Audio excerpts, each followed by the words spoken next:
ാണ് മഹാനാവുന്ന ശൈഖുനാ ശംസുലുമായ വലിയ വലിയ പ്രശ്നങ്ങളൊക്കെ അവരുടെ ആ കാലഘട്ടത്തിലാണ് സമസ്ത കേരള ജമിയത്തുൽ ഉലമ നേരിടേണ്ടി വന്നിട്ടുള്ളത്. അപ്പൊ അതിനൊക്കെ നിലപാടുകളിൽ ഉറച്ചതുകൊണ്ട് സധൈര്യം സമസ്ത കേരള ജമിയത്തുൽ ഉലമയുടെ ആശയങ്ങളും ആദർശങ്ങളൊക്കെ ഇവിടെ വേണ്ടതുപോലെ പ്രചരിപ്പിച്ച് അതിന് നേതൃത്വം നൽകിയ വലിയ മഹാന്മാർ പലരുണ്ട്.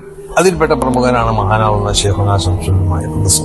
അപ്പൊ അവരെ നാമത്തിലാണ് അവിടുത്തെ പ്രവേശനത്തിന്റെ പ്രധാന കവാടം. അതിന്റെ ഒരു ഭംഗിയും അതിന്റെ ഒരു അനുഗ്രഹവും ഒക്കെ വളരെ വലുതായി.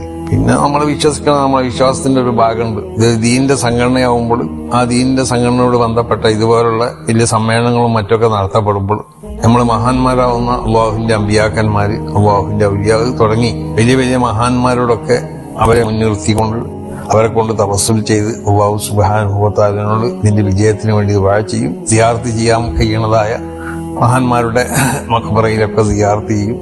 അപ്പൊ അതൊക്കെ കാരണം അവരെ ഒരു പ്രത്യേകമാവുന്ന ഒരു സഹായങ്ങളും അവരെ പ്രത്യേകമാവുന്ന ഒരു നോട്ടവും ഒക്കെ ഈ സമ്മേളനത്തിന് ഉണ്ടാവും എന്നുള്ള ഒരു വിശ്വാസം ഉള്ളവരാണ് നമ്മള്. അപ്പൊ അത് വിഷയമായപ്പോ അതിൽ പിന്നെ മലായികത്ത് സഹായിച്ചു എന്ന് പറഞ്ഞു എന്നതുപോലെ അവരെ സഹായങ്ങളൊക്കെ നമുക്കുണ്ടാവും. അത് മലായികത്തിന്റെ സഹായം അവിടെ ഉണ്ടാവും.